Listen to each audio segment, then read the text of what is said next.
Heading डालिए types of motion of rigid body, types of motion of rigid body. अगर कोई rigid body है तो उसके कितने टाइप ऑफ मोशन हो सकते हैं, ठीक है। इसमें लिखिए प्योर ट्रांसलेशनल मोशन, ऐसे मैं लिख रहा हूं ऐसे बनाते जाइए, pure translational motion, pure translational, pure rotational motion,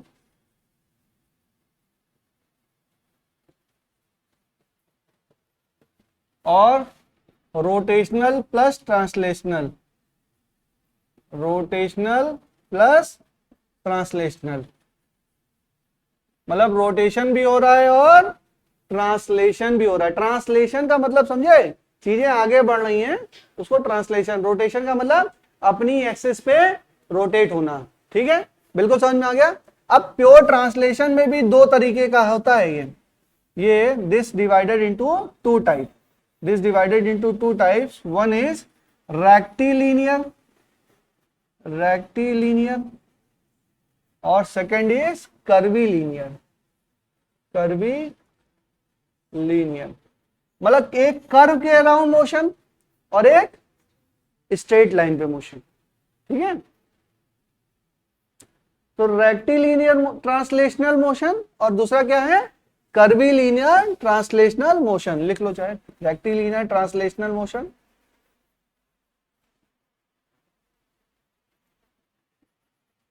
motion, curvilinear translational motion.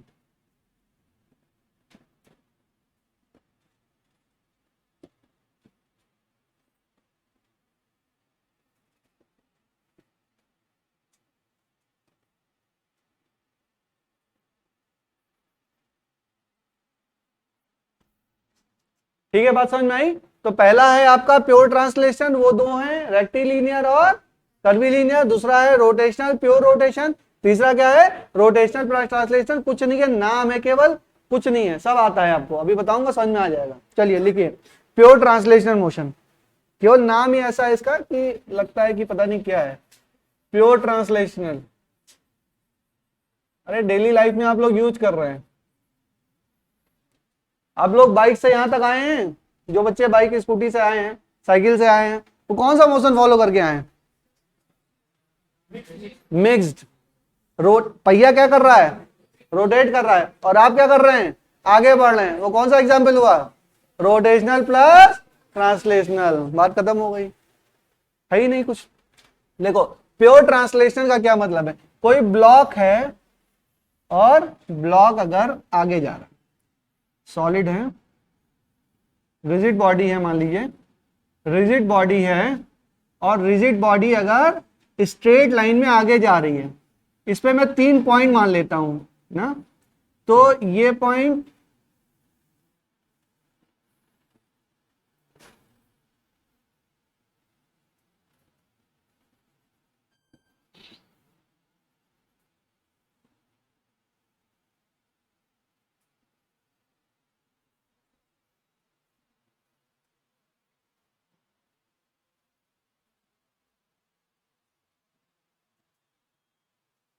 देखिए, अगर ये बॉडी है कोई भी, मतलब ये बॉडी है ऐसे है, रिजिड बॉडी है, रिजिड बॉडी पे 3 पॉइंट मैंने ले लिए और इस बॉडी को मैंने मूव किया, अगर इसको मूव किया तो इसका हर एक पॉइंट भी क्या होगा, वो मूव करेगा। ये पॉइंट भी मूव किया, ये पॉइंट भी मूव किया, यहाँ पे भी पॉइंट है, ठीक है, और ये पॉइंट, इस जो रिजिड बॉडी है, मैंने बोला रिजिड बॉडी क्या है, सिस्टम ऑफ पार्टिकल, पार्टिकल से मिलकर ही तो बना है।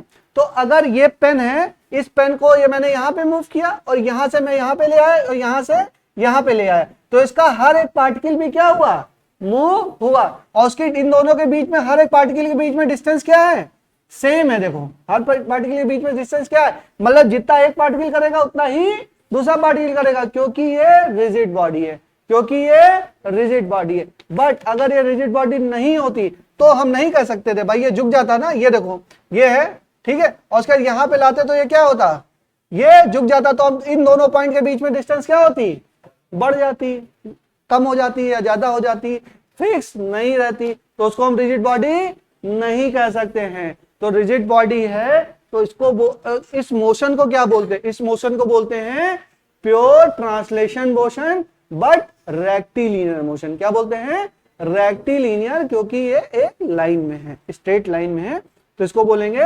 Rectilinear motion. ठीक है, बेसिक है, समझते चलिए। जैसे कोई क्वेश्चन आ जाएगा उसमें बोलेगा कि रेक्टिलिनियर प्योर रेक्टिलिनियर मोशन है, तो आपको समझ में तो आना चाहिए कि क्या बात हो रही है। ठीक है, तो अभी तो हम केवल चर्चा, केवल शब्दों का मतलब समझ रहे हैं, बहुत स्टार्टिंग है ये। ठीक है ना, आज अभी 1-2 दिन की क्लास रहेगी स्टार्टिंग, इसके बाद हम लोग मूवमेंट ऑफ इनर्शिया पढ़ेंगे। तो मूवमेंट ऑफ इनर्शिया बेस है, movement of inertia, centre of mass, इन सब के ऊपर फिर आगे चल के फिर हम लोग सवाल पे पहुंचेंगे, थोड़ा 2-4 क्लास के बाद ही पहुंचेंगे। अब कर्वीलिनियर क्या होता है देखिए,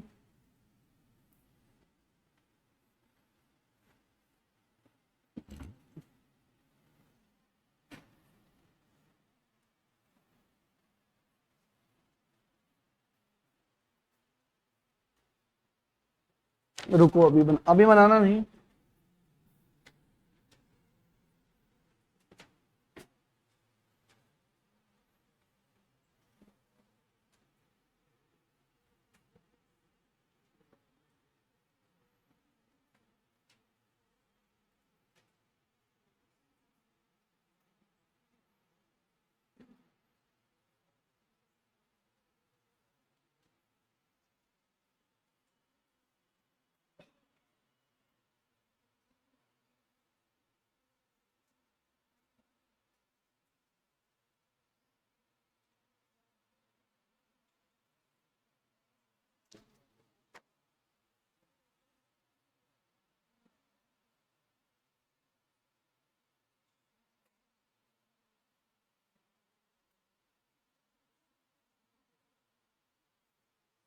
देखो लिख गया, समझ में आ गया, बताना पड़ेगा।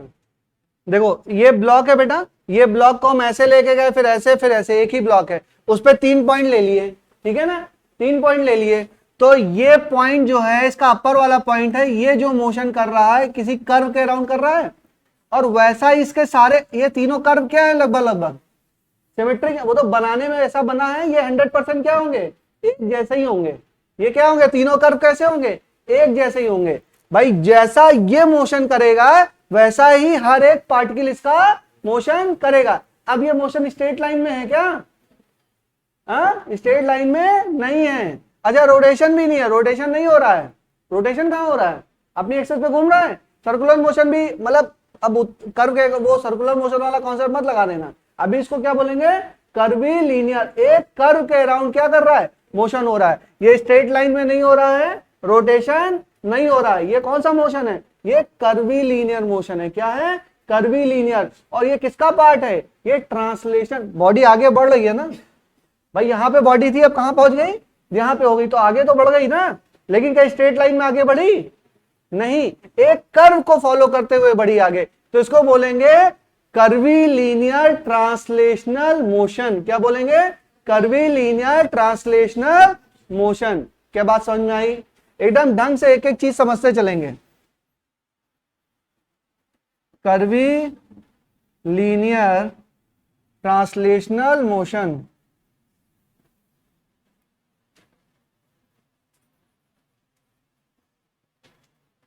और इसको क्या बोलेंगे, इसको बोलेंगे rectilinear translational motion. Both are the part of translational motion, दोनों क्या है, ट्रांसलेशन मोशन के ही पार्ट हैं।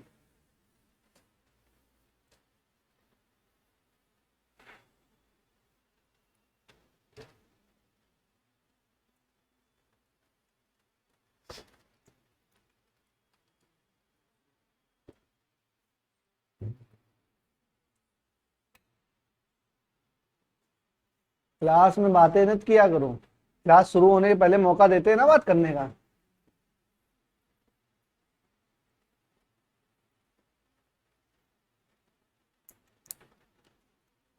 चलिए नेक्स्ट चले, अब देखिए, अब लिखिए रोटेशनल मोशन, अब लिखेंगे रोटेशनल मोशन, हेडिंग डालिए या लिखिए प्योर रोटेशनल मोशन, हेडिंग डालिए प्योर रोटेशनल मोशन, समझेंगे, प्योर रोटेशनल मोशन।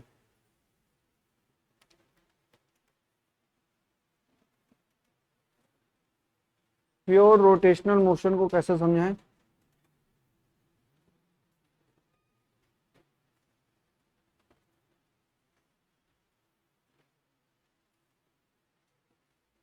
चल,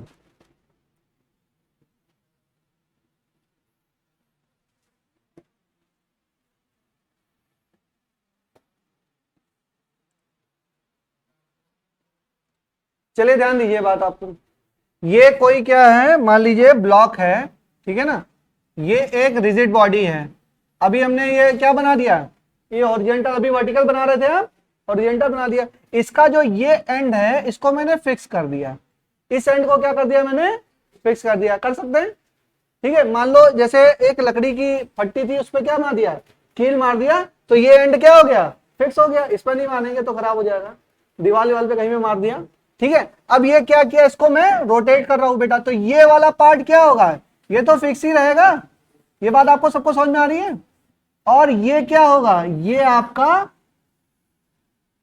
ऐसे आ जाएगा, ये यहां पे था और ये यहां पे आ गया, आ गया। अच्छा फिर और लेके आते हैं, आ गया, उसके बाद ये फिर इस पे 3 पॉइंट मानिए आप,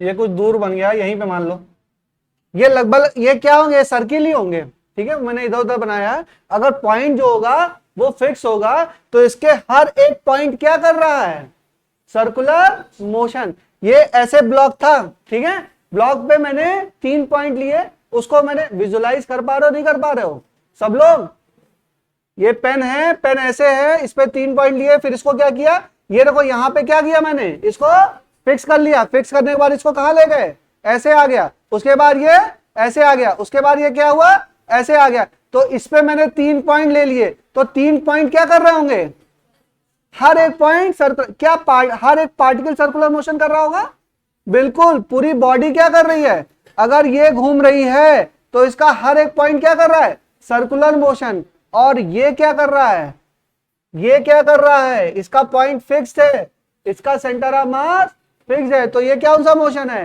ये रोटेशनल मोशन है, अपनी इस एक्सिस पे क्या कर रहा है, ये रोटेट कर रहा है, अपनी इस एक्सिस पे क्या कर रहा है, ये रोटेट कर रहा है, और समझिए इसका जो मतलब मान लीजिए बॉडी है या ब्लॉक है, उसका सेंटर ऑफ मास होगा ना, सेंटर ऑफ मास कहीं पे होगा, भाई इतना बड़ा ब्लॉक है, मान लो सेंटर ऑफ मास कहीं पे है, तो सेंटर ऑफ मास कैसा हो रहा है, कौन सा मोशन कर रहा है, सर्कुलर मोशन कर रहा है, सेंटर ऑफ मोशन को मास क्या कर रहा है, सर्कुलर मोशन कर रहा है, ठीक है। और ये this is example of rotational motion, बना लीजिए,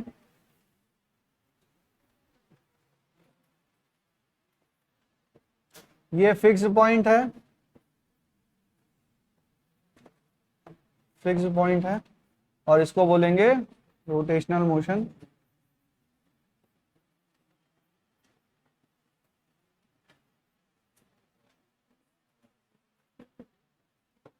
रोटेशनल मोशन हो गया ये, ठीक है। चलिए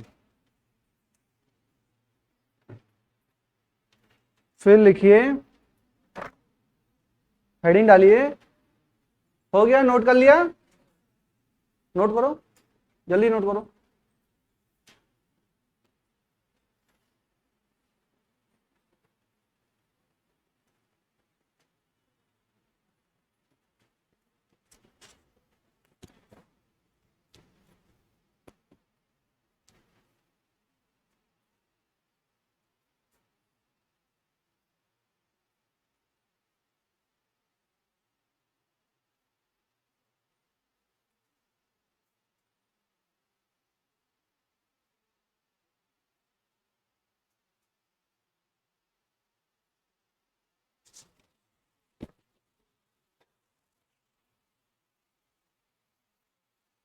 चलिए नेक्स्ट लिखिए, प्योर ट्रांसलेशनल प्लस, अरे प्योर नहीं, combined translational plus rotational motion, combined translational plus rotational motion. जी बताइए, जी जी बताइए मैम। ठीक ठीक भेजिए।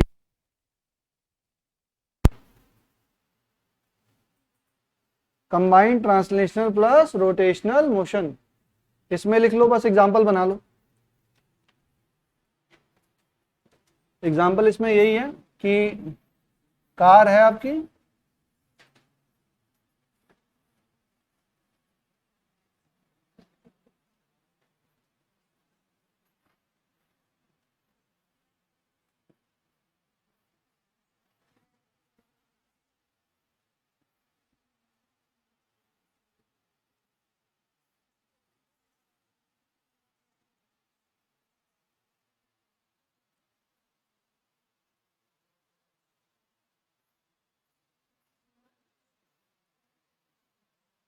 तो ये क्या हो रहा है, इसके पहिए क्या कर रहे हैं, रोटेशनल मोशन, ठीक है। और ये जो आगे बढ़ रही है इसको क्या बोलेंगे, ट्रांसलेशनल मोशन।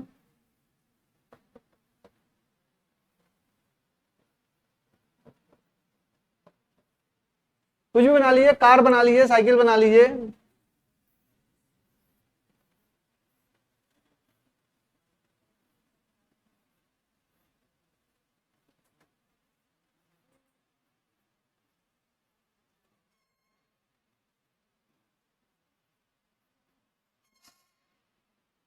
चलो कुछ है, साइकिल वाइकिल है, इससे आप आगे बढ़ रहे हैं, ठीक है। तो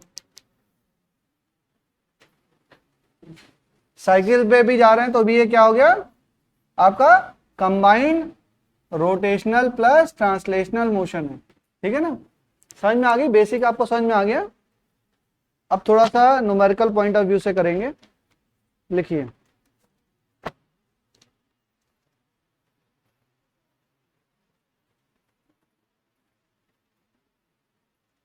समझ में आ गया, translation motion, rotational motion. Translation motion दो तरह के होते हैं, एक हमारा रेक्टिलिनियर, एक हमारा कर्वीलिनियर। एक हो गया प्योर रोटेशनल मोशन, और फिर क्या होगा, रोटेशनल प्लस ट्रांसलेशनल। तो ये तो बेसिक आपको समझा दिया कि होता क्या है। अब इसका न्यूमेरिकल पर्सपेक्टिव से समझाता हूं, ठीक है। तो लिखिए ट्रांसलेशनल मोशन, हेडिंग फिर से डालिए, ट्रांसलेशनल मोशन, हेडिंग डालेंगे ट्रांसलेशनल मोशन।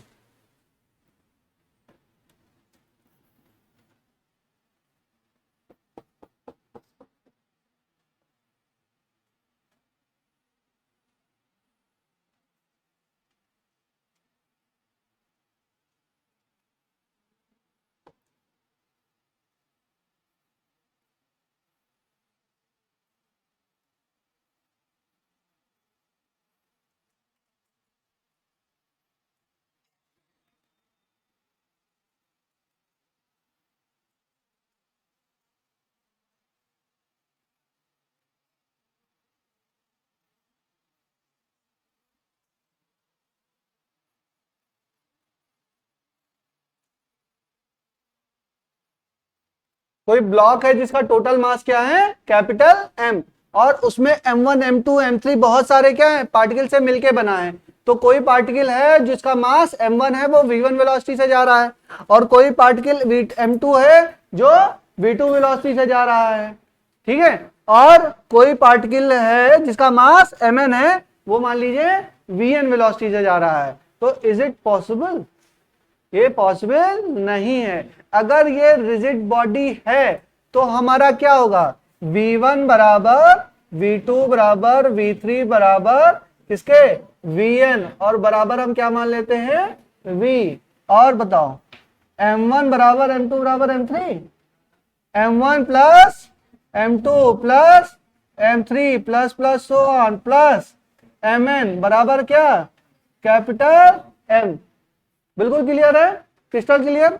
उसके बाद एक और चीज कर सकते हैं, अगर इसमें एक्सेलरेशन है तो a1 बराबर a2 बराबर a3 बराबर क्या, an बराबर क्या, बराबर a।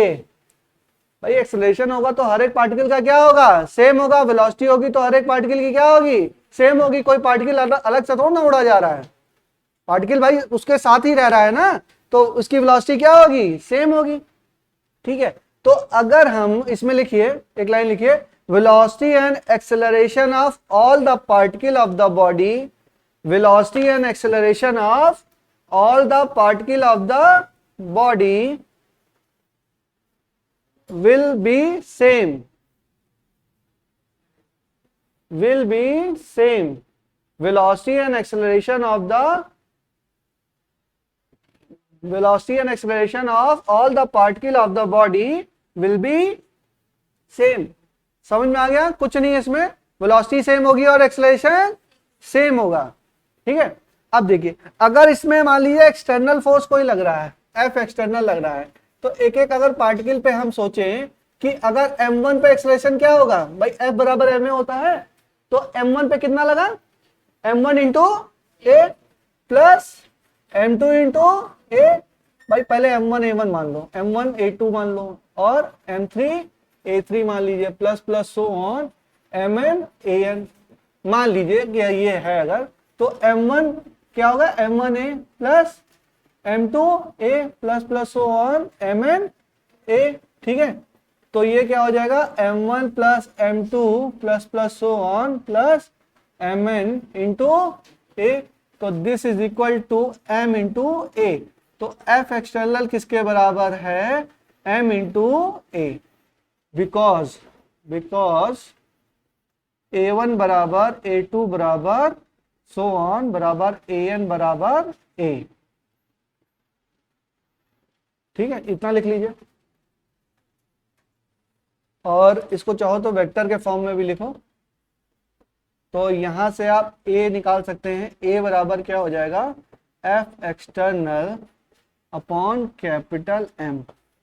कोई नई चीज अभी तक मैंने नहीं बताई आपको, बिल्कुल सिंपल चीज, बस ये आता है तो लिखा दिया। ठीक है, कोई नई चीज नहीं बताई है, बराबर में आपको पता है। यहाँ पे रिजिड बॉडी है तो हर एक पार्टिकल का एक्सेलरेशन सेम होगा, वेलोसिटी उसकी सेम होगी, इसमें कोई ऐसी नई चीज नहीं है, आपको अपने आप समझ में आता है ना, कोई चीज इसमें रटने वाली नहीं है, बिल्कुल भी याद करने वाला नहीं है। जहां पे होगा वहां मैं बताऊंगा आप लोगों को। एक बार वैसे ये चीजें हैं ना कि एक बार समझ लो अपने आप क्लियर हो जाता है, कोई रटने वाली ऐसी कोई चीज ही नहीं है, बशर्ते आपने इसको विजुलाइज किया हो, समझा हो। चलिए, अच्छा मैं काइनेटिक एनर्जी निकालना चाहता हूं, तो काइनेटिक एनर्जी क्या होगी बताओ, kinetic energy of all the particle क्या होगी, half m1 v1 square plus, पहले अलग अलग मानिए, half m2 v2 square plus half, ऐसे करके। ठीक है, उसमें v1 v2 क्या है, सेम है, तो कॉमन आ जाएगा, तो बचेगा क्या, m1 plus m2 plus f3, उसको कैपिटल M कह दूंगा, तो हाफ mv स्क्वायर हो जाएगा। अभी लिखते हैं, इतना लिख लीजिए, हो गया, आगे चलें, हो गया, समझ में आ गया, कुछ नहीं है, there is nothing tough in this. ठीक है, तो काइनेटिक एनर्जी हमारा ऑब्जेक्टिव है लिखने का, मान लीजिए काइनेटिक एनर्जी ऑब्जेक्टिव है लिखने का, kinetic energy of the system of particle, system of particle, और सिस्टम ऑफ पार्टिकल को ही क्या बोलते हैं, इसी को रिजिड बॉडी बोलते हैं ना। बट रिजिड बॉडी क्या है आपकी, सिस्टम ऑफ पार्टिकल है। This will equal to half m1 v1 square plus half m2 v2 square plus plus so on plus half mn vn square. देखिए यहां से 1/2 और क्या हो जाएगा, m1 प्लस, लिख दो डायरेक्ट कि जान जाओगे, 1/2 m1 v square plus 1/2 m2 v square plus plus so on plus 1/2 mn v square. यहां तक समझे, दिस इज इक्वल टू, देखो यहां पे लिख रहे हैं, this is equal to 1/2 v square, क्या हो जाएगा, m1 plus m2 plus plus so on plus mn, ये किसके बराबर हो जाएगा, 1/2, ये कैपिटल M के बराबर, तो mv स्क्वायर, mv स्क्वायर। ठीक है, समझ में आ गया, मास इंटू वेलोसिटी। ये आपको पता है, वैसे भी अगर ब्लॉक आपका 10 kg का था तो क्या लिखते थे आप, हाफ एम वी स्क्वायर। यहाँ पे सिस्टम ऑफ पार्टिकल दिया है, उसकी वेलोसिटी दी हुई है तो उसके टर्म में लिख लिया, लेकिन फिर देखा कि अरे ये तो रिजिड बॉडी है तो वेलोसिटी क्या होगी, सेम ही होगी। तो अगर मैं इंडिविजुअल सिस्टम की भी वेलोसिटी लिखूंगा तो सिस्टम की वेलोसिटी क्या आएगी, रिजिड बॉडी के वेलोसिटी के बराबर ही आएगी, तभी ये रिजिड बॉडी है, तभी तो ये रिजिड बॉडी है। अगर इसके पार्टिकल की अलग अलग वेलोसिटी हो जाएगी तो ये रिजिड बॉडी नहीं होगी, तब ये रिजिड बॉडी नहीं होगी। ठीक है, चलिए बिल्कुल बेसिक, एकदम बेसिक। नेक्स्ट करते हैं।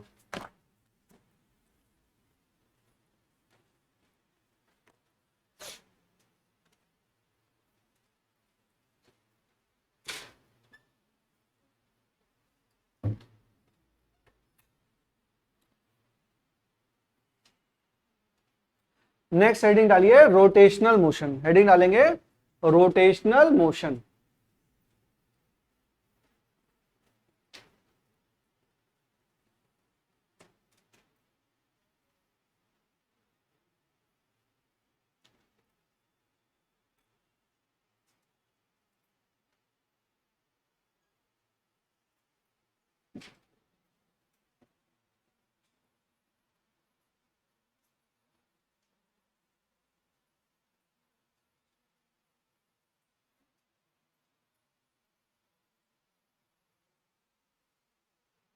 रोटेशनल मोशन देखो,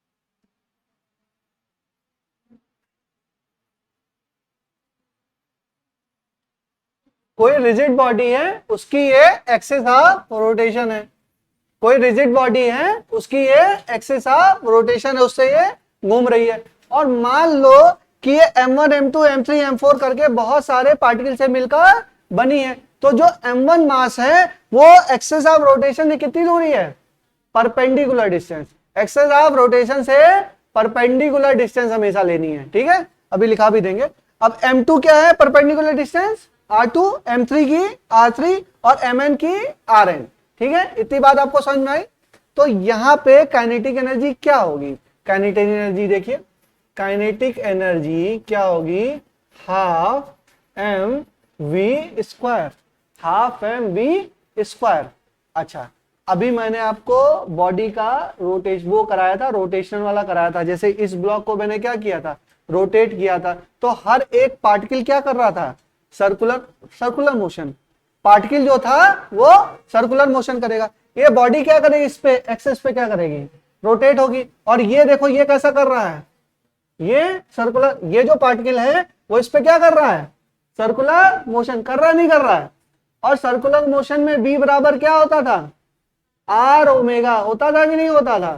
सर्कुलर मोशन याद करो, पढ़ाया था आज से 400-500 साल पहले ना, आर ओमेगा बताया था ना, सारा कॉन्सेप्ट यूज होगा। परसों वार्निंग दे दी थी मैंने आपको, कल परसों। v बराबर आर ओमेगा, ये मान लो ओमेगा से रोटेट हो रहा है, अगर ये ओमेगा से रोटेट हो रहा है तो हर, अगर वेलोसिटी इसकी क्या होगी, सबकी वेलोसिटी क्या होगी, ओमेगा ही होगी। हर एक पार्टिकल की क्या होगी वेलोसिटी, भाई v भी सेम होगा और एंगुलर वेलोसिटी भी सेम होगी, v बराबर आर ओमेगा। ठीक है, अब ये हो गया आपका, ये यहां पे रख दीजिए 1/2 m, यहां रखो आर ओमेगा का स्क्वायर, तो ये क्या हो जाएगा 1/2 m R square omega square. ये क्या हो जाएगा, काइनेटिक एनर्जी ऑफ रोटेशन, या इसको बोलते हैं रोटेशनल काइनेटिक एनर्जी। क्या बोलते हैं, रोटेशनल काइनेटिक एनर्जी। नोट करिए। हेलो, जी बताइए। हाँ, हाँ आइए आइए।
रोटेशन आज से स्टार्ट। अब बात समझिए, क्या आप लोगों ने इसको कहीं देखा है, कहीं मुलाकात है इससे आपकी? बताइए, पहचानिए, गौर से देखिए, कहीं मुलाकात हुई है इससे? mr² से कभी मुलाकात है आपकी, जान पहचान हुई है कहीं चलते फिरते? क्या होता है ये? Movement of inertia. क्या है ये? Movement of inertia. अच्छा, नाम तो सुना ही होगा ना, नाम सुना है लेकिन मुलाकात नहीं है। चलो, ये क्या है? 1/2 I ओमेगा स्क्वायर। ये क्या है? Rotational kinetic energy. फॉर्मूला आ गया आपका। देखिए, मजाक मजाक में करते करते आपका पहला फॉर्मूला आपके सामने आ गया। बताइए, टफ है? बिल्कुल भी टफ नहीं है। पता है आपको कौन सी नई चीज पर आपको पढ़ना ही ऐसा चाहिए कि प्रीवियस नॉलेज के ऊपर नई नॉलेज आपको सुपर इंपोज करनी है, तभी वो स्टोर होगी। अलग से पढ़ोगे तो याद ही नहीं रहेगा। जो पहले से आता है उसी के ऊपर क्या करना है, लेयर बाय लेयर आपको अपनी नॉलेज स्टोर करने आनी है। देखिए, हाफ mv² है, और अगर ये सर्कुलर मोशन हो रहा है तो v बराबर आर ओमेगा। वहां से आर ओमेगा पुट किया तो आपने क्या निकाल लिया, यहां पे r² ओमेगा स्क्वायर। कभी ये फॉर्मूला नहीं याद आया आपको तो क्या आप काइनेटिक एनर्जी से निकाल लोगे? बात मेरी ध्यान दीजिए, हो सकता है ये फॉर्मूला आपको ना याद आए। वैसे तो अभी बता दूंगा ऐसा सिस्टम की याद आ जाएगा, लेकिन मान लीजिए आपको यार नहीं आ रहा रोटेशनल काइनेटिक एनर्जी का फॉर्मूला, तो क्या आप निकाल लेंगे? बताओ भाई, यस और नो। निकाल लेंगे? बहुत धीरे धीरे बोलते हो तुम लोग। 1/2 I ओमेगा स्क्वायर। अच्छा, आप और समझिए, बात को समझिए। ये आई क्या है? Moment of inertia. कितना जानते हैं आप इसके बारे में? अब आज हमको मोमेंट ऑफ इनर्शिया ही पढ़ना है। मोमेंट ऑफ इनर्शिया के बारे में कितना जानते हैं? कुछ जानते हैं? क्या होता है ये तुम लोग बताओ। पहले आप लोग की जो पुरानी नॉलेज में चेक कर लूं, उसके बाद उसको पहले उसको पुरानी नॉलेज खत्म करेंगे, तब नई नॉलेज समझाएंगे।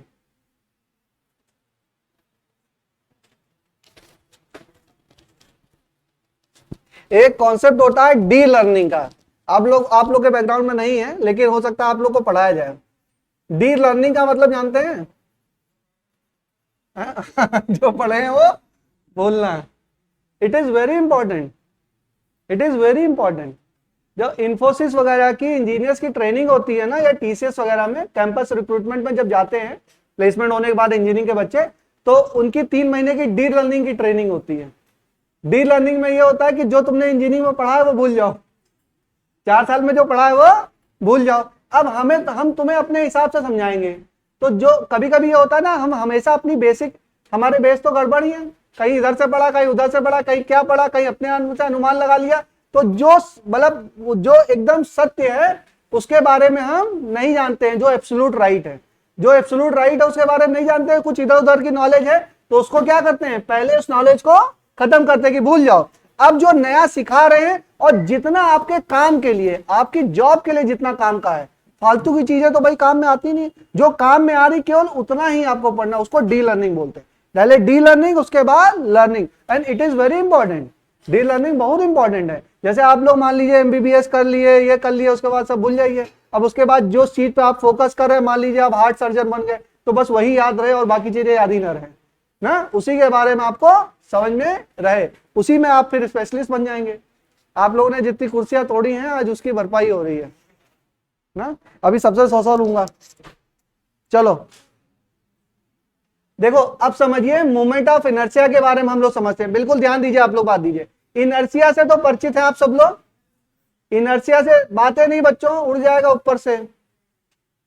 इनको पीछे सर ले जाइए, पीछे निकलवा लीजिए। कोई ऐसा बच्चा नहीं तो नहीं है जो टूटी कुर्सी पे बैठा है? हाँ तो दे दो, तुम आगे आ जाओ। अच्छा, 1 मिनट रुक जाओ बच्चों।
अब उसको विष्णु सर बंद करा दीजिएगा, इसको बंद करा दीजिएगा।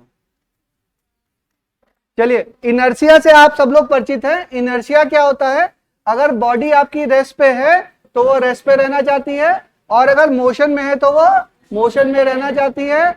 और मैंने 3 तरह के इनर्शिया पढ़ाए थे, inertia of rest, inertia of motion, inertia of direction. याद है मतलब? चलो अब देखिए, इनर्शिया, जो मूवमेंट ऑफ इनर्शिया क्या होता है? कोई भी बॉडी रोटेशन होने के लिए जो रेसिस्टेंस प्रोवाइड करती है उसको हम मूवमेंट ऑफ इनर्शिया से मेजर करते हैं। मतलब जो बॉडी जितना ज्यादा रेसिस्ट करेगी रोटेशन होने पर, वो क्या, उसका मूवमेंट ऑफ इनर्शिया क्या होगा? उतना ही ज्यादा होगा। एग्जांपल, फैन है, मैंने इसको, चलो एकदम प्रैक्टिकल एग्जांपल समझाते हूं तुम लोग को। इस फैन के ऊपर ध्यान दीजिए आप लोग, ये जो फैन है दोनों, ठीक है, सब लोग ध्यान है। देखिए ये रोटेशन हुआ, इसमें करंट पहुंच गई, वोल्टेज पहुंच गया, तो ये क्या हुआ? ये धीरे धीरे ही क्यों स्टार्ट हुआ भाई? एकदम से स्टार्ट हो जाता? धीरे धीरे क्यों स्टार्ट हुआ? क्योंकि ये पहले क्या कर रहा है? रोटेशन होने पे रेसिस्टेंस प्रोवाइड कर रहा है। ये रोटेट होना नहीं चाहता है, बट करंट आ रही है, करे क्या? अब इसको रोटेट, मोटर क्या करेगा? इसको रोटेट करना चाहेगा, लेकिन चाहेगा मैं रोटेट ना हूं, तो ये क्या होगा? रोटेशन के लिए रेसिस्टेंस प्रोवाइड करेगा। एक और चीज देखो, अब मैंने इसको बंद कर दिया, अब एकदम से क्यों नहीं बंद हुआ? क्योंकि ये रोटेट हो रहा है, तो ये रोटेट होते ही रहना चाह रहा है। रोटेशन हो रहा है तो ये हमारा बंद हो गया। अच्छा चलो, ये रोटेशन है अगर, तो ये क्या हो रहा है? रोटेशन में ही रहना चाह रहा है, ये रुकना नहीं चाह रहा है। तो अब क्या करेगा ये? अब ये रोटेशन, दोनों चीजें समझिएगा, अगर ये रोटेशन में नहीं है तो रोटेशन मतलब होगा तो उसके लिए रेसिस्टेंस प्रोवाइड करेगा, और एक बार अगर रोटेशन में आ गया तो रोटेशन बंद करोगे तो भी अपने रोटेशन वाली कंडीशन में ही रहना चाहेगा, बंद होना नहीं चाहेगा। तो ये क्यों हो रहा है? ये मूवमेंट ऑफ इनर्शिया के कारण।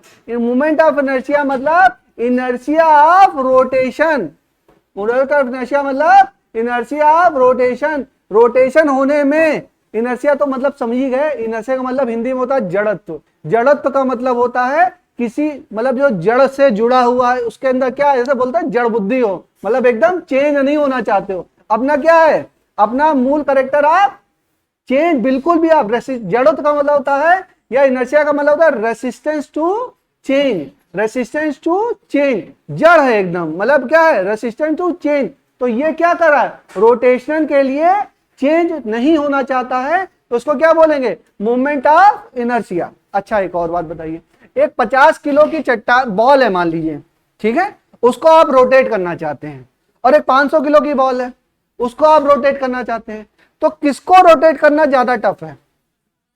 500 किलो की बॉल को। तो एक 50 की है और एक 500 की है, तो कौन सी बॉल में रोटेशन करने में ज्यादा दिक्कत होगी? 500 की। तो 500 की बॉल में मोमेंट ऑफ इनर्शिया क्या होगा? ज्यादा होगा। अब हमको समझ भी आता है, हाफ mr स्क्वायर होता है, मोमेंट ऑफ इनर्शिया क्या होता है? Half mr square. तो मास अगर ज्यादा तो मोमेंट ऑफ इनर्शिया क्या है उसका? ज्यादा। तो मोमेंट ऑफ इनर्शिया को आप लोगों ने समझ में आया, उसकी फील समझ में आई, केवल फॉर्मूला नहीं, एक्चुअल में होता क्या है। जब भी रोटेशन होगा तो उसमें जो रेसिस्टेंस लग रहा होगा उसको हम क्या बोलेंगे? Moment of inertia. इनर्शिया का मोमेंट या रोटेशनल का, रोटेशन मोशन में जो रेसिस्टेंस प्रोवाइड होता है उसको क्या बोलेंगे? Moment of inertia. और ये 2 तरीके का होता है, अगर रेस्ट पे है तो रेस्ट पे ही रहना चाहता है, और अगर मूवमेंट है तो मूवमेंट पे ही रहना चाहता है। ये तो हम इनर्शिया में भी देखे हैं, अगर बॉडी रेस्ट पे है तो क्या होती है? रेस्ट पे रहना चाहती है, मोशन में है तो मोशन में रहना चाहती है। ठीक है, तो एकदम थोड़ा सा बेसिक समझ में आया कि मोमेंट ऑफ इनर्शिया किसे कहते हैं। ठीक है, चलो अब इसमें कुछ लिखते हैं हम लोग। अब अच्छा, अब फॉर्मूला समझिए, अब फॉर्मूला भी याद करा देता हूं। क्या है ये? Kinetic energy. Kinetic energy. अच्छा, काइनेटिक एनर्जी होती क्या है? काइनेटिक एनर्जी सुनते ही आपसे, जैसे किसी ने बोला तो आप ये थोड़ा ना पूछते हैं कि अच्छा वो वाला बताओ, रोटेशन वाला बताएं कि ये वाला बताएं, ऐसा नहीं बोलते हैं। क्या बोलते हैं हाफ एम वी स्क्वायर, आपको यही याद है, ठीक है। अच्छा वहां पे क्या था, मूवमेंट ऑफ मूवमेंट, अरे इनर्शिया किसकी वजह से होता था, मास की वजह से होता था भाई, जिसका मास ज्यादा उसका इनर्शिया ज्यादा, और यहां पे इनर्शिया किसकी वजह से है, रोटेशन में आई की वजह से है, तो mass is replace by I, mass is replace by I. भाई वहां पे क्या था, बात समझो, जो नॉर्मल मोशन है रेक्टिलिनियर वगैरह, तो उसमें क्या है, इनर्शिया किसके कारण है, मास के कारण है, और यहां पे जो मूवमेंट ऑफ इनर्शिया किसके कारण है, आई के कारण है। तो एक तरीके से एम जो है किसके बराबर है लगभग, मतलब किसके कंपेयर कर सकते हैं, आई से कंपेरेबल।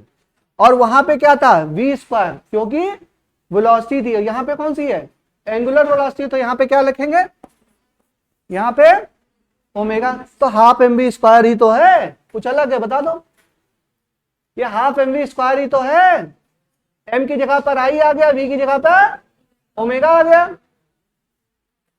क्या ये फॉर्मूला आपको याद हो गया, बताओ भाई ढंग से बताओ, अगर ये फॉर्मूला याद हो गया तो आज थोड़ा सा आप रोटेशन में एक स्टेप इंटर कर गए, ठीक है। चलिए नोट करिए,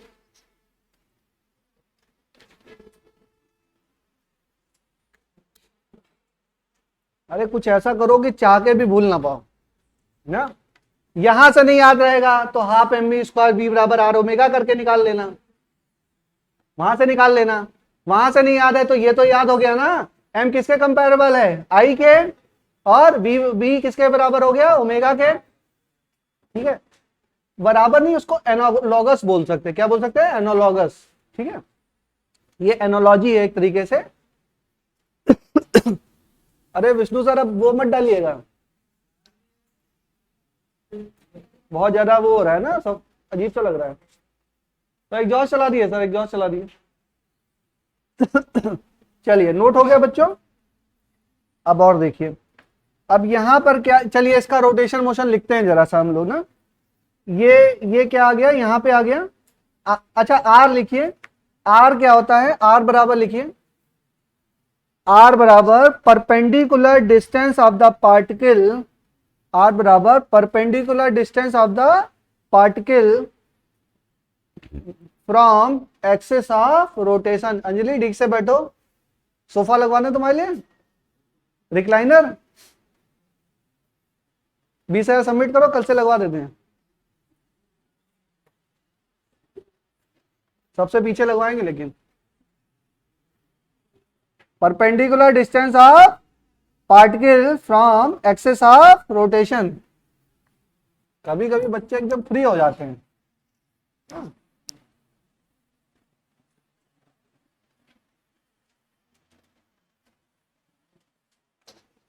चलिए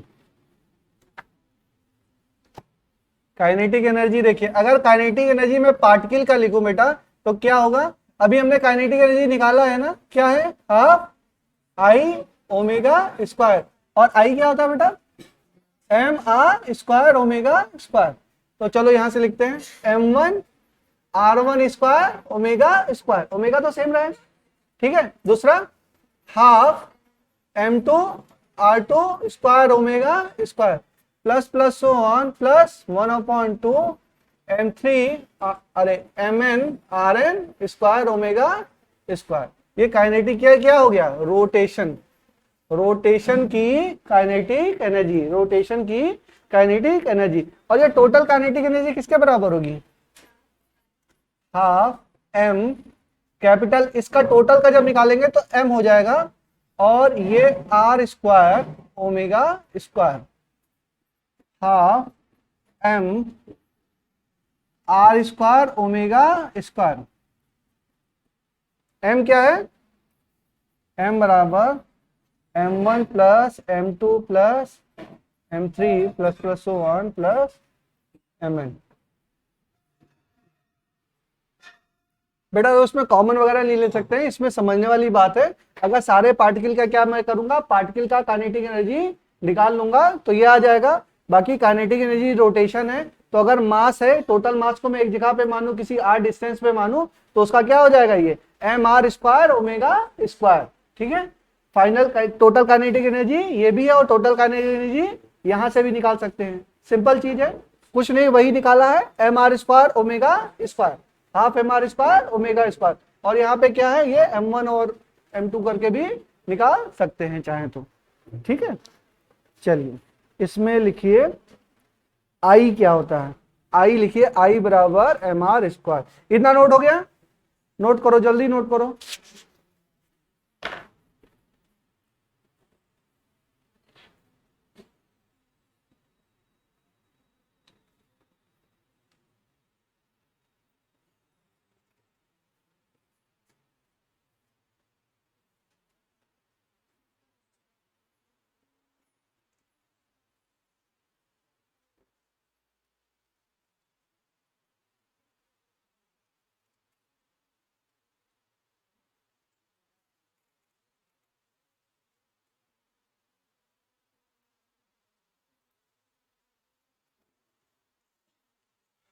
चलिए आगे चलें। अब तक बिल्कुल बेसिक करा रहा हूं, कुछ नहीं कराया मैंने। हाफ mv² है, वहां पे हाफ I ओमेगा स्क्वायर और I बराबर mr²। इतना ही मैंने पढ़ाया, कुछ नहीं पढ़ाया मैंने। पहला फॉर्मूला आपको रोटेशन का मिला, हाफ I ओमेगा स्क्वायर। यहाँ पे लिखिए moment of inertia. Moment of inertia हमारा निकल के आया ना, क्या निकल के आया, mr²। ये क्या है, मोमेंट ऑफ इनर्शिया।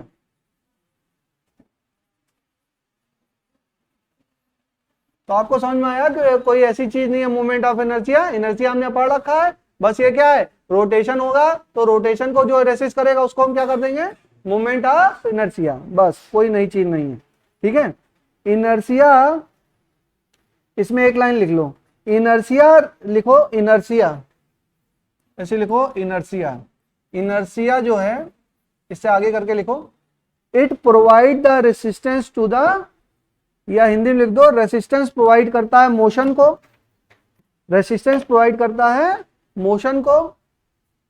और moment of inertia, moment of inertia resistance provide करता है रोटेशनल मोशन को। मोमेंट ऑफ इनर्शिया को शॉर्ट में MOI भी लिखते हैं। ठीक है, रेसिस्टेंस प्रोवाइड करता है रोटेशनल मोशन को। और लिखिए, अगर मास आपका इंक्रीज करेगा तो I आपका इंक्रीज होगा, काइनेटिक एनर्जी रोटेशन आपकी इंक्रीज होगी। अगर मास डिक्रीज होगा तो I आपका डिक्रीज होगा और काइनेटिक एनर्जी रोटेशन क्या होगी, ये डिक्रीज होगी। काइनेटिक एनर्जी रोटेशन भी आपकी डिक्रीज होगी।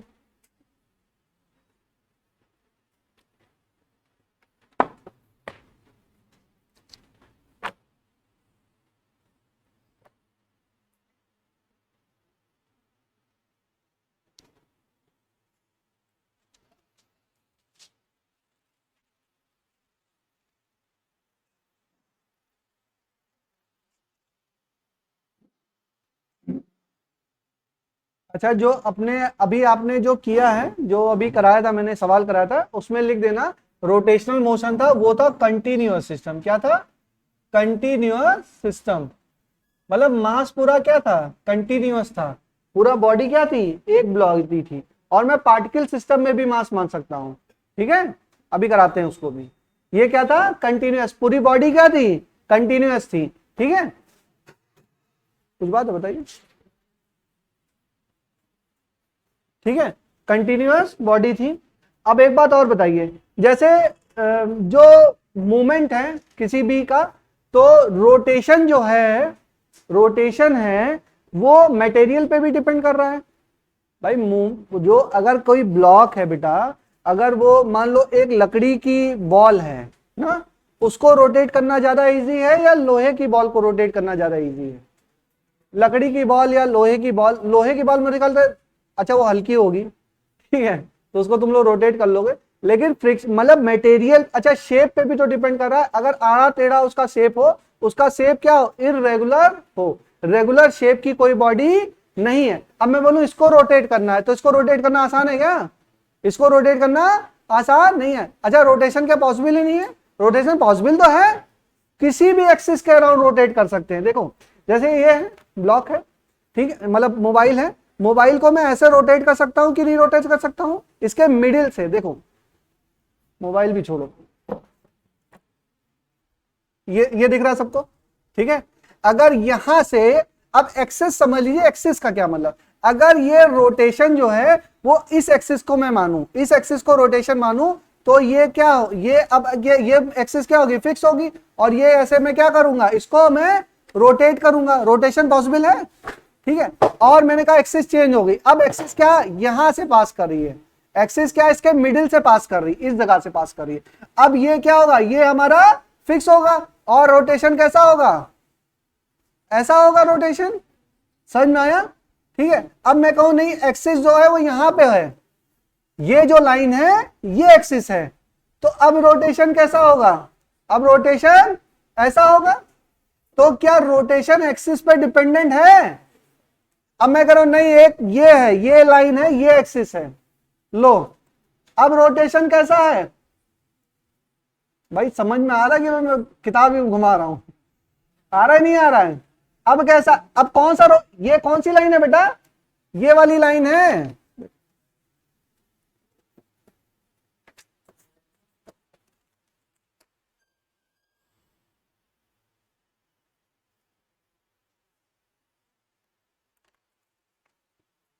ये दिख गया, लाइन दिखी?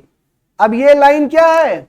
Axis of rotation. अगर ये लाइन एक्सिस ऑफ रोटेशन है तो इन दोनों को मैंने पॉइंट को फिक्स किया और अब बॉडी को क्या किया? रोटेट किया। तो रोटेशन जो है वो जो रोटेशन है वो एक्सिस ऑफ रोटेशन पे डिपेंड कर रही है, ठीक है।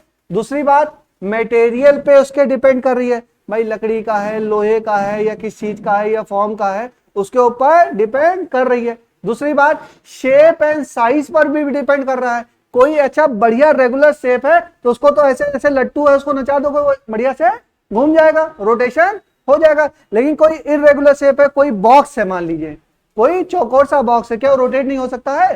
रोटेट हो सकता है। तो उसको रोटेट करना क्या है? टफ है ना, उसको रोटेट करना टफ है। तो रोटेशन क्या करेगा? शेप पे भी डिपेंड करेगा, साइज पे भी डिपेंड करेगा, मटेरियल पे भी डिपेंड करेगा, और एक्सिस ऑफ रोटेशन पर भी डिपेंड करेगा। क्या ये चारों चीजें आपको लिखने के बाद मतलब समझ में आ जाएगा कि याद करोगे? समझ में आ रहा है ना? याद नहीं करना है, ये सब चीजें याद करोगे तो होगी ही नहीं याद। याद नहीं करना है, लिख मतलब समझ के याद करना है जो भी है, ठीक है। तो लिखिए इसमें मोमेंट ऑफ इनर्शिया हमने लिखा रहा था, चलिए मोमेंट ऑफ इनर्शिया I बराबर mr²। इसमें लिखो m क्या है? m is the mass of the particle of system. m क्या है? मास ऑफ पार्टिकल और सिस्टम। अच्छा, एक्सिस ऑफ रोटेशन में डिपेंड कर क्यों रही है? हाँ, क्योंकि जो r डिस्टेंस है वो लेते कहां से हैं? Axis of rotation. अगर एक्सिस ऑफ रोटेशन चेंज हो गया, भाई मास तो नहीं चेंज होगा ना, मास तो वही रोटेटिंग बॉडी है, उसका मास क्या होगा? भाई ये ब्लॉक, ये कॉपी है तो इसका क्या मास तो क्या है? कुछ भी 200 250 300 ग्राम होगा, तो मास तो चेंज नहीं होगा। लेकिन अगर इसका मैं यहां पे रोटेशन मतलब एक्सिस ऑफ रोटेशन मान लू, या यहां मान लू, या यहां मान लू, या ऐसे तिरछा मान लू, इसका से क्या होगा? इसका जो डिस्टेंस होगी वो हमारी क्या होगी? चेंज हो जाएगी। डिफरेंट पार्टिकल की जो एक्सिस ऑफ रोटेशन से डिस्टेंस क्या है वो चेंज हो जाएगी। तो ओवरऑल मूवमेंट ऑफ इनर्शिया क्या होगा? चेंज हो जाएगा। तो ओवरऑल मूवमेंट, और मूवमेंट ऑफ इनर्शिया होता क्या है? रोटेट करने में जितना रेसिस्टेंस लग रहा होता है। तो जब आप इसको रोटेट करेंगे तो आपको फील होगा कि यहां से पकड़ के करने में, यहां से करोगे तो हो सकता है रोटेशन आपको थोड़ा ज्यादा मेहनत करना पड़े, और यहां से करोगे तो देखो आसानी से हो जा रहा है रोटेशन, यहां से करोगे तो आसानी से हो जाएगा, ठीक है। या यहां से करोगे तो कुछ और होगा, ठीक है। यहां से करने में मेरे ख्याल से रोटेशन आपको ज्यादा टफ लगेगा, ठीक है। इसको फील नहीं कर पाओगे, इसको फील नहीं कर पाओगे, लेकिन समझ में तो आ रहा है ना कि अगर एक्सिस ऑफ रोटेशन अलग है तो मोमेंट ऑफ इनर्शिया अलग अलग होगा, और मोमेंट ऑफ इनर्शिया अलग अलग है, इसका मतलब क्या है, जो मोमेंट रोटेशन के अराउंड इनर्शिया प्रोवाइड हो रहा है वो क्या है, वो अलग अलग है। तो मोमेंट ऑफ इनर्शिया और उसका मतलब हमको समझ में आया, ठीक है, किस पे डिपेंड कर रही है, समझ में आया। तो चलिए लिख लेते हैं इसको। हाँ, मोमेंट ऑफ इनर्शिया हम लोग लिख रहे थे, एम लिखा हमने, mass of the particle or system, लिखिए आर फिर से लिखिए, आर बराबर perpendicular distance from the axis of rotation, R बराबर perpendicular distance from the axis of rotation.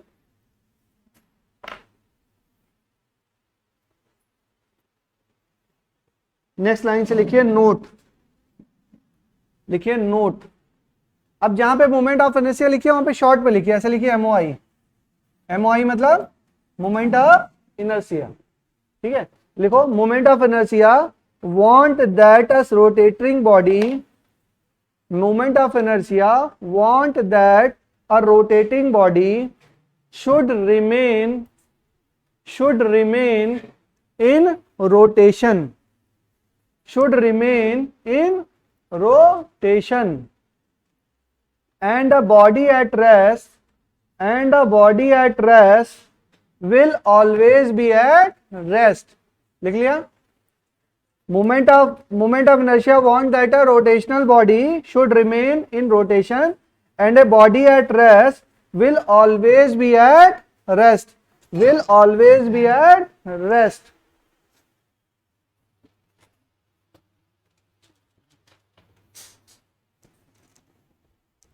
will always be at rest। चलिए एक दो चीजें और, जैसे I बराबर क्या है आपका एम आर स्क्वायर, तो इसकी यूनिट क्या हो जाएगी बेटा, केजी मीटर स्क्वायर। तो unit of moment of inertia is KG metre square, लिख लीजिए, यूनिट क्या है केजी मीटर स्क्वायर, और डायमेंशन क्या है, डायमेंशन क्या है M L square, M L square, बहुत बेसिक चीज है, लिख लीजिए। लेकिन और क्या है, वेक्टर क्वांटिटी की scalar quantity, this is a scalar quantity, this is a scalar quantity. Moment of inertia क्या है, स्केलर क्वांटिटी है। भाई ऐसा नहीं है कि किसी ब्लॉक को आप रोटेट कर रहे हैं तो इधर डायरेक्शन उधर डायरेक्शन से कुछ फर्क पड़ जाएगा, फर्क नहीं पड़ेगा, डायरेक्शन इस पे इंपॉर्टेंट नहीं है। तो this is a scalar quantity. फिर लिखिए नेक्स्ट लाइन से, moment of inertia depends upon the following factor, moment of inertia depends upon the following factor.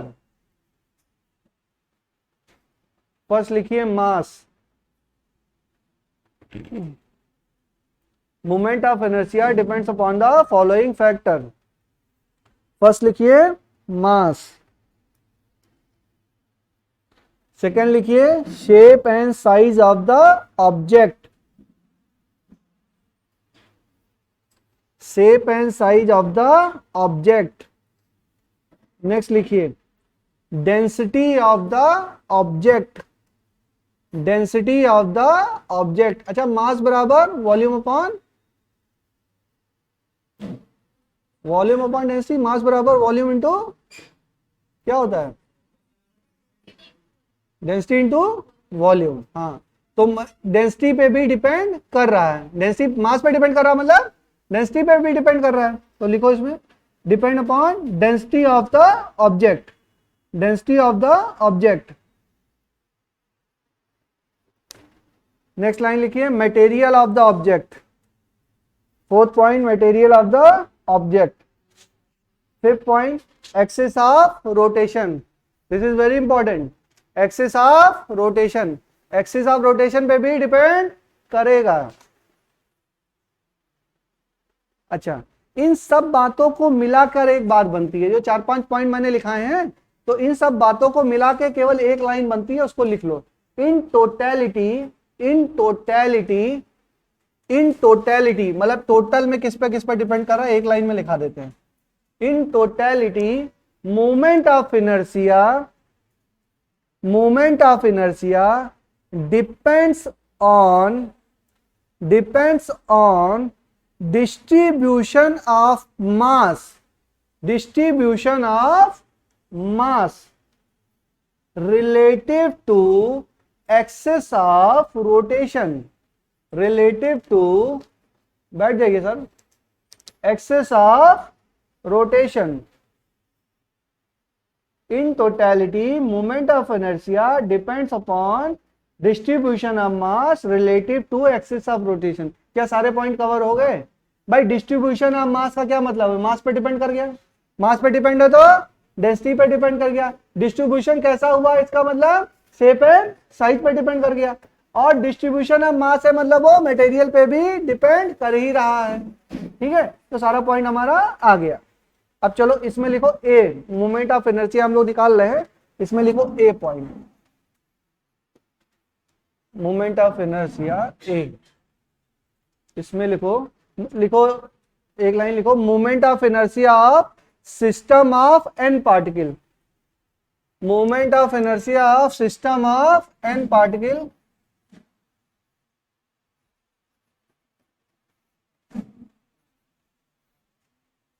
moment of inertia of system of n particle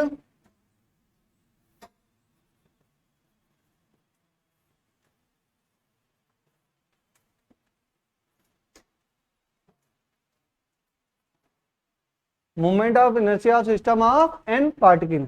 इसमें क्या होगा, n particle, फिर एक line और, about an axis as defined, about an axis, about an axis is defined as, is defined as, इस axis के along moment of inertia क्या होगा? तो I बराबर क्या होगा, I बराबर m1r1 square plus m2r2 square plus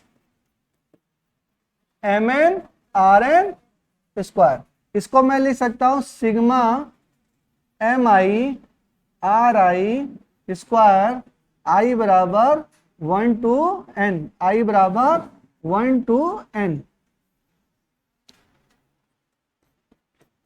कुछ नहीं है बेटा, वही सारी चीजें हैं, आपने mr स्क्वायर पढ़ लिया. अगर मैं मान रहा हूं कि बहुत सारे पार्टिकल को मिलाकर कोई सिस्टम बना है, m1 m2 m3 m4, तो सबका क्या हो जाएगा, सम हो जाएगा. टोटल मोमेंट ऑफ इनर्शिया क्या होगा, सबका सम हो जाएगा. नॉर्मल, अगर बॉडी क्या है आपकी, सिस्टम ऑफ पार्टिकल से मिलके बनी है. अगर कंटिन्यूअस बॉडी, ये तो बेटा मैंने मान लिया कि m1 m2 m3 से मिलके बनी है, ठीक है, लेकिन इसको मैं, ये इसमें हम ऐसा मान रहे हैं कि ये क्या है, पार्टिकल क्या है, अलग अलग हैं और इनको मिला के हमारा बन रहा है. अगर बॉडी हमारी क्या है, कंटिन्यूअस है, तो सिग्मा की जगह पे क्या आ जाएगा, सिग्मा की जगह पे इंटीग्रेशन आ जाएगा. सिग्मा की जगह पे क्या आ जाएगा, इंटीग्रेशन. बेटा इसमें इंडिविजुअल पार्टिकल माना है मैंने, क्या माना है, इंडिविजुअल पार्टिकल है. ठीक है, ये और वो दोनों एक ही चीजें हैं, बट वो वहां पे बॉडी क्या है, वहां पे बॉडी क्या है, कंटिन्यूअस है. इसमें चाहो तो ये मत बनाओ, चाहो तो ये चीजें आप मत बनाइए. ये क्या है, ये आपकी एक इंडिविजुअल बॉडी है, चाहिए तो ऐसे बना लीजिए आप. ठीक है, m1 m2 m3 m4 के हैं, तो इसका मोमेंट ऑफ इनर्शिया क्या हो जाएगा, ये ऐड हो जाएगा. और बॉडी अगर कंटिन्यूअस है तो वहां पे सिग्मा की जगह इंटीग्रेशन आ जाएगा. इंटीग्रेशन क्या कर देता है, टोटल सम कर देता है. ठीक है, तो लिखो फॉर ए कॉन्टिन्यूअस सिस्टम. पहला लिखा मैंने सिस्टम ऑफ एन पार्टिकल के लिए, और अभी क्या लिखा, for a continuous system, for a continuous system. तो फॉर अ कंटिन्यूअस सिस्टम के लिए क्या है,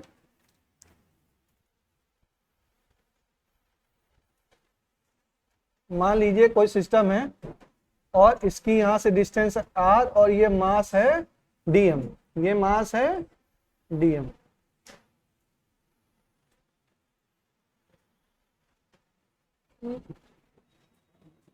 तो इतना छोटा सा मास है, ये कितना है मास है, dm मास है. ठीक है, और मैं मान रहा हूं कि ऐसे भी मत मानो,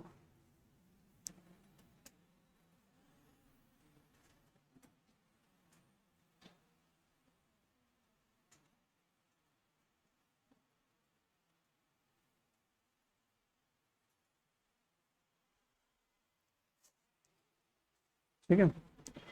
तो आई बराबर, अच्छा लेकिन आर भी कांस्टेंट हो सकता है ना हो, रुको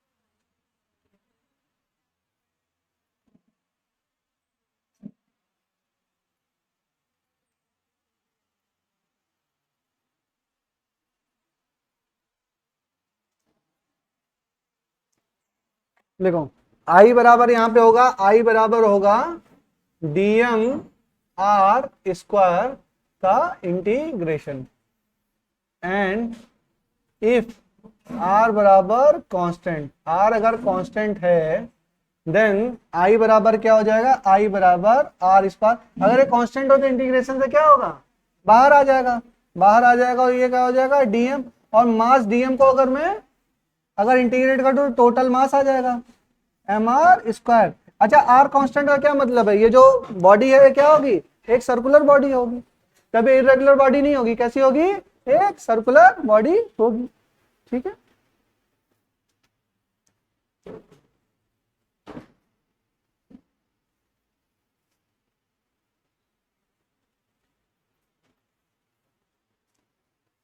कैपिटल एम लिख लो, total mass of the system, total mass of the system, R वही है perpendicular distance of the particle from the axis, पता है आपको।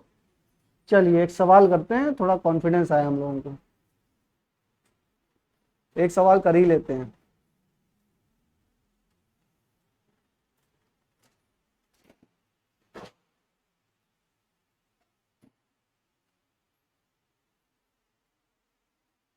तुम्हारी कुर्सी सही होगी नूर, टूटी हुई है, टूटी हुई है, सही हो गई, सही हो गई। चलो, और किसी की ज्यादा डैमेज हो तो दे देना, थोड़ा बहुत काम चलाओ, थोड़ी सी तो टूटी जाती है, हमेशा टूट जाती है। कौन सी, ज्यादा टूटी है क्या, देखा, नहीं नहीं ये अभी ये चलेगा, 2-3 महीना चलेगा। चलो क्वेश्चन लिखते हैं, क्वेश्चन करते हैं, चलिए लिखिए, two particle having mass m1 and m2, two particle of having a mass m1 and m2 are situated in a plane perpendicular to line AB. Two particle having mass m1 and m2 are situated in a plane perpendicular to the line AB at a distance r1 and r2 respectively, at a distance r1 and r2 respectively.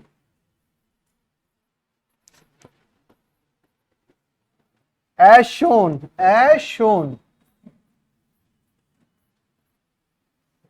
full stop.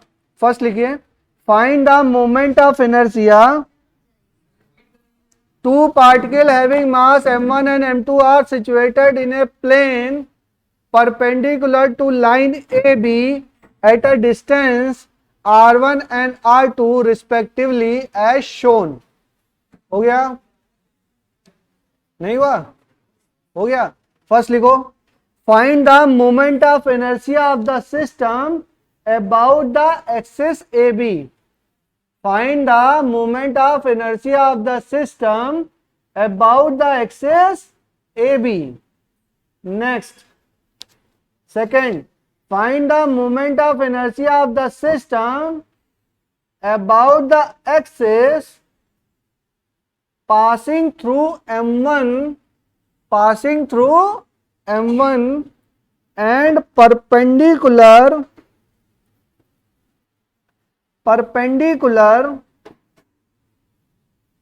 to the line joining M1 and M2, perpendicular to the line joining M1 and M2,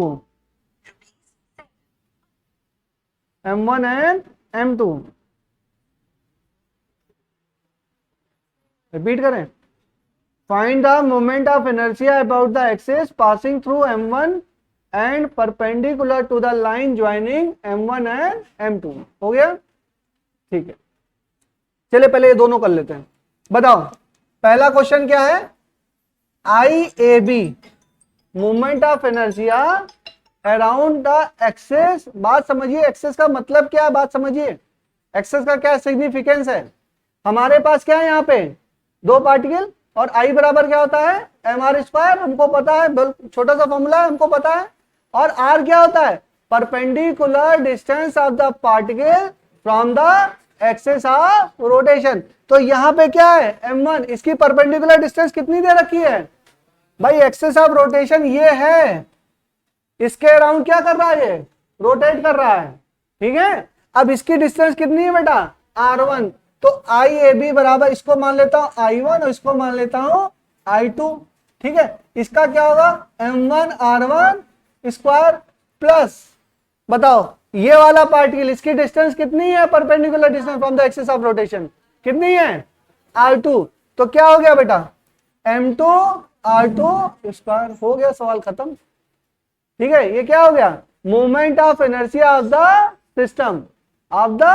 system. Next question क्या है, next question ये है कि अब axis जो है वो यहां से पास नहीं कर रही है, कहां से पास कर रही है, अब M1 से पास करिए, और परपेंडी देखो M1 से पास करने वाली एक्सिस बहुत हो सकती है, यहां से यहां पे है ना, M1 से पास करिए तो ये भी तो एक्सिस पास कर रही है, पास कर रही है ना।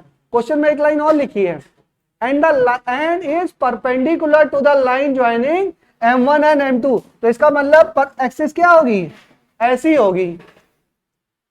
एक्सिस तो ऐसे भी हो सकती है लेकिन ऐसे नहीं होगी, क्योंकि perpendicular to the line joining M1 and M2।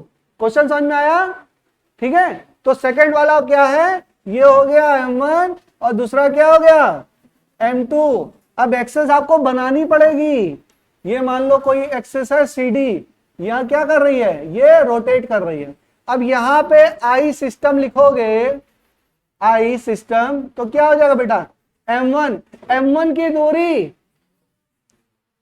इस एक्सिस से कितनी, क्या सबको समझ में आ रहा है, ठीक है। ये हो गया 0 का स्क्वायर प्लस M2, बोलो R1 plus R2, R1 plus R2 का होल स्क्वायर, हो गया सवाल खत्म हो गया, ठीक है।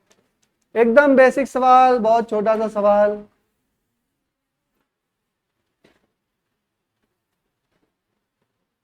चलिए एक क्वेश्चन मैं देता हूं, आप लोग करके आइएगा, कर लेंगे।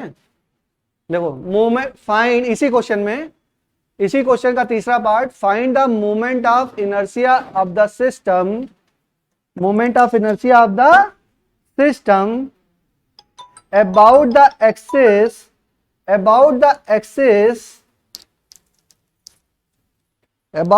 axis passing through center of mass of the system, passing through center of mass of the system and perpendicular to the line joining M1 and M2, perpendicular to the line joining M1 and M2।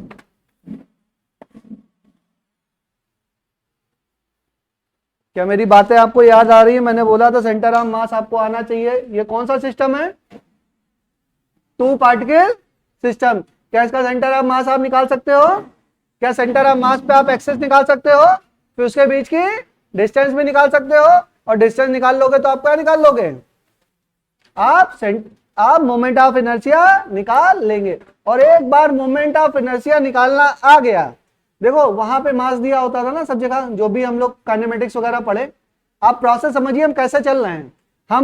हम यहाँ पे मास direct नहीं दिया रहेगा, यहाँ पे बहुत सारी क्या देंगे, बॉडीज दी रहेंगी, बॉडी फिर लिंक्ड रहेंगी, फिर बॉडीज का क्या हम लोग मोशन पढ़ेंगे, तो उनका हमको मोमेंट ऑफ इनर्शिया पता होना चाहिए। तो मोमेंट ऑफ पता होने के लिए आप देखो हमको समझ में आया, सेंटर ऑफ मास पता होना चाहिए, तभी तो मोमेंट ऑफ इनर्शिया निकाल पाओगे। तो अभी धीरे धीरे हम लोग आगे बढ़ रहे हैं, अभी आपका सारा कॉन्सेप्ट रिवाइज हो जाएगा इसी में, रोटेशन में, लेकिन स्टेप बाय स्टेप करोगे धीरे से सब समझ में आ जाएगा। चलो थैंक यू बच्चों।